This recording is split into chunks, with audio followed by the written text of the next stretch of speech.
Olá pessoal, sejam muito bem-vindos a este canal. Eu me chamo Elizabeth Mustafa e nós estamos estudando a Guerra Fria.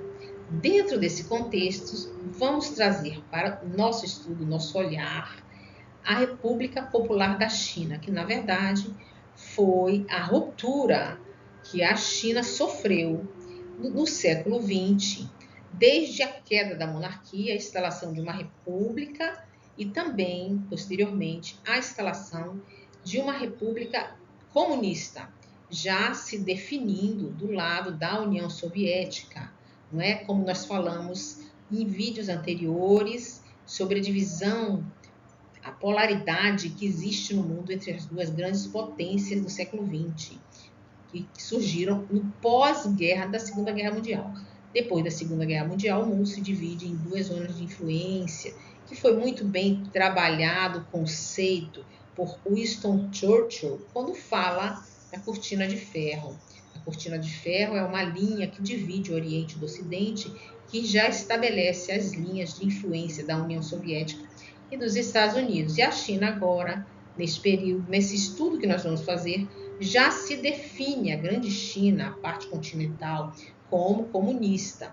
Então, nós vamos estudar aqui de uma forma reduzida, porque houveram muitos conflitos que, se você for se aprofundar, você vai perceber que foi uma transição muito louca, muito difícil, de avanços e recuos, com vários atores protagonizando esse momento de mudança, não é? Que é uma mudança que se fez no mundo, já que as monarquias todas caíram e a república se estabeleceu.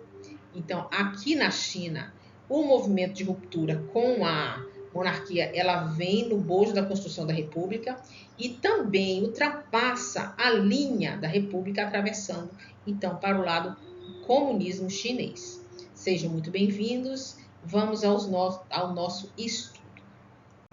Esse senhor que aparece aqui na imagem se chama Sun Yat-sen. Ele é o fundador do Partido Republicano na China, que se chama Kuomintang. Foi criado por Sun Yat-sen, que dominou o governo da República da China de 1928 até a tomada do poder pelos comunistas em 1949. O Kuomintang foi fundado após a Revolução Xinhai de 1911, que depois a dinastia Qin ou Manchu e estabeleceu uma república na China. O partido realizou seu primeiro congresso em 1924 sob a liderança de Sun Yat-sen. Então, ele é muito importante para a história da China. Foi ele que trouxe o movimento revolucionário que levou a China à situação de república e foi também o criador do Kuomintang. Vejam essa imagem belíssima do palácio que representa a monarquia na China. Fica na cidade, na antiga cidade proibida da China, e hoje é um museu. Teve um período na China em que os senhores da guerra dominaram o cenário político e deu a impressão que a China estava sem governo. Yuan Shikai tentou brevemente restaurar a monarquia como imperador. A oposição a essa decisão resultou na sua queda, e o vácuo de poder subsequente à China continuou dividida em feudos dominados por senhores locais, que tinham exércitos privados, conhecidos como os senhores da guerra na China. Não havia verdadeiramente um poder central, e essa era ficou conhecida como o governo de Beiyang. Então, houve um período em que a China ficou nas mãos dos senhores da guerra e que deu a impressão que não tinha nenhum governo. Isso fragilizou ainda mais a monarquia. Um grande líder militar na China foi o senhor Chiang Kai-shek. Chiang Kai-shek foi o militar que herdou a liderança do partido após a morte de Sun, quer dizer, do partido Kuomintang. Em 1925, decidindo reunificar a China, formou um novo exército do Kuomintang, o Exército Nacional Revolucionário, e com o primeiro objetivo de acabar com os senhores da guerra, encabeçado pelo marechal Zhang Zuolin. lançado como Expedição do Norte, aliado com o Partido Comunista da China, para formar a primeira Frente Unida e com apoio logístico, militar e político da União Soviética. Vejam que Chiang Kai-shek, ele lidera o Kuomintang, se associa aos comunistas para derrubar os senhores da guerra e reunificar a China, que estava dividida entre os senhores feudais. Chiang Kai-shek, neste momento, ele está aliado aos comunistas e tem um apoio militar da União Soviética. O massacre de Xangai, este período, revela mais uma vez a luta revolucionária, cercada de sangue, de massacre, de perseguições e muita dor. Em 1927, houve uma ruptura entre o Kuomintang e os comunistas, levando a um expurgo dos comunistas, chamado Massacre de Xangai. Esse evento deu início à Guerra Civil na China. Em 1928, a expedição se termina com a China nominalmente unificada e os senhores da guerra pacificados. Em 29, 3 senhores da guerra aliados de Chiang Kai-shek tentam derrubar o governo central, resultando na Guerra das Planícies Centrais.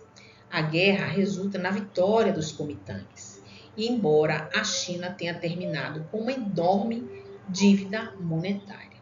Isso quer dizer que o Kuomintang massacrou os comunistas e venceu essa etapa da guerra, fazendo ali uma ruptura entre essas duas frentes. Agora nós temos os republicanos e os comunistas em guerra, afastados, e a China massacrada, cercada de dor, de sangue, de morte e com uma dívida monetária muito grande. Então, começa uma guerra civil na China entre o grupo dos Kuomintang, que era o Partido Nacional do Povo, nacionalista, fundado pelo médico Yun Yat-sen, como eu falei para vocês. Houve, então, neste período, uma série de levantes contra os comunistas urbanos, que viviam perdendo e foram fracassados ali na área urbana. O poder central dos comunistas, então, achou melhor estabelecer-se na área rural e fazer a sua defesa utilizando táticas de guerrilha para neutralizar as forças nacionalistas que eram superiores. Surge então um movimento no campo, um movimento comunista no campo. Dá-se início então ao movimento da Grande Marcha. A Grande Marcha foram quando os comunistas marcharam na área rural para levar o seu ideário comunista. Fugindo do exército de Chiang Kai-shek, os comunistas percorreram cerca de 10 mil quilômetros pelo interior da China, arregimentando camponeses e jovens com promessas de igualdade e prosperidade. Nós sabemos todo o discurso de igualdade que os comunistas pregam e que se aproveitam, se apropriam da ingenuidade dos jovens e também da fome, da miséria dos camponeses. É um terreno propício ao crescimento do comunismo, quando existe muita miséria e muita ingenuidade. E essa grande marcha de 10 mil quilômetros pelo interior da China já vai, inclusive, mostrando os caminhos que o comunismo traça, que nós vamos ver em outras regiões, o mesmo movimento surgir na zona rural e depois partir para as grandes cidades. Eis aí mais cenas de violência, fuzilamento, tortura, maltrato que existiu nesse período da China. Depois de 22 anos de guerra civil, em outubro de 1949, foi proclamada a República Popular da China, comandada por Mao Tse-tung do PCC, Partido Comunista Chinês. Os nacionalistas do Kuomintang, comandados por Chiang Kai-shek, fundaram a República da China Nacionalista na ilha de Formosa, também conhecida como Taiwan. Até hoje, Taiwan representa essa resistência, não é? Dos republicanos nacionalistas contra o Partido Comunista na China. Vejam aqui o semblante feliz do totalitário Mao Tse-tung ao lado dos outros tiranos comunistas da União Soviética. Implantou-se, então, a partir da vitória do PCC na China, um regime autoritário com o modelo totalitário da União Soviética e se deu início a uma política de industrialização planejada, assim como fez Stalin e Lenin lá na União Soviética, com medidas drásticas de nacionalização das indústrias, reforma agrária, desapropriação de propriedades rurais e urbanas, e levou a China a grandes dificuldades econômicas. Essa China do princípio do comunismo aqui é uma China de muita violência, muito sangue e de uma dificuldade econômica muito grande. A fome e a miséria aqui estampada nas faces dos chineses que atravessaram esse período de muito sangue e sofrimento. O poder autoritário de Mao.